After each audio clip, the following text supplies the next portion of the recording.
क्या आपने कभी सोचा है, एक आम कर्मचारी जो नियमों का पालन करता है और एक सुबह उठता है और तय करता है अब और चुप नहीं रहूंगा, फिर कुछ ही महीनों में वो आईसीयू में होता है और फिर खामोशी से उसकी मौत हो जाती है। उस शख्स का नाम है जोशुआ डीन और उनके आखिरी शब्द थे, कृपया सच्चाई बताना मत छोड़ना। यह कहानी है सच्चाई के एक सिपाही की, एक युद्ध, एक कॉरपोरेट दानव के खिलाफ। जोशुआ कोई बड़े ओहदे वाले अधिकारी नहीं थे, ना कोई राजनीतिज्ञ, ना कोई मीडिया में जाना माना चेहरा, बस एक आम इंसान। कंसास की एक कंपनी में एक क्वालिटी ऑडिटर थे। स्पिरिट एरो सिस्टम, वही कंपनी जो बोइंग के 737 मैक्स प्लेन के ढांचे को बनाती है। जोशुआ का काम था हर कलपुर्जे की जांच करना, लेकिन उन्हें दिखा हर सप्ताह दर्जनों कमियां दबा दी जाती हैं। कागज पर सब कुछ क्लियर दिखता था, लेकिन असलियत थी दरारें, असंतुलन, गलत फिटिंग और चुप्पी। जोशुआ ने शुरू में अंदर ही अंदर शिकायत की, सुपरवाइजर से कहा, लेकिन उन्हें जवाब मिला, तुम जरूरत से ज्यादा सोचते हो। जब उन्होंने लिखित रिपोर्ट दी तब कंपनी ने कहा, नेगेटिविटी मत फैलाओ। उन्हें एचआर में बुलाकर कहा गया, टीम का मनोबल गिर रहा है। इस बीच कंपनी ने फेडरल एविएशन अथॉरिटी से झूठे कागजात पास करवा लिए।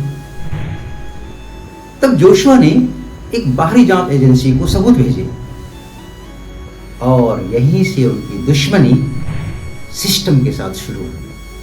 2023 में जोशुआ को नौकरी से निकाल दिया गया, कारण बैड एटीट्यूड, परफॉर्मेंस इश्यूज। लेकिन उनका जुर्म था सच बोलना।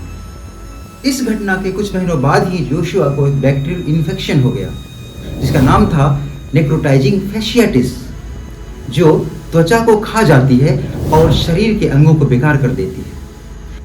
वो युवक जो कभी फिटनेस इंस्ट्रक्टर हुआ करता था, आज आईसीयू में वेंटिलेटर पर था।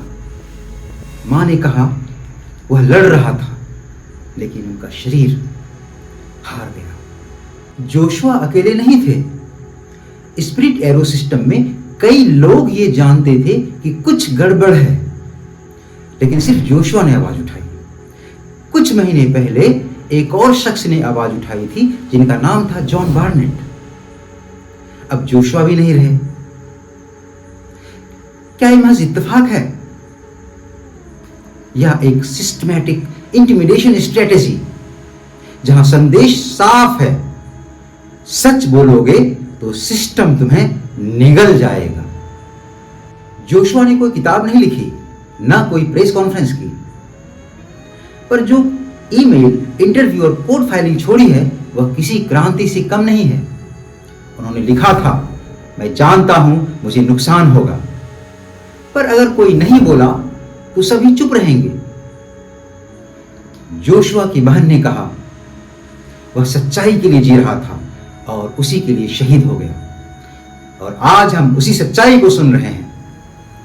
पर सवाल यह है कि आखिर हम क्या कर सकते हैं। जोशुआ अब हमारे बीच नहीं रहे, लेकिन उनकी चेतावनी, उनका साहस हमारी जमीन में गूंज रहा है।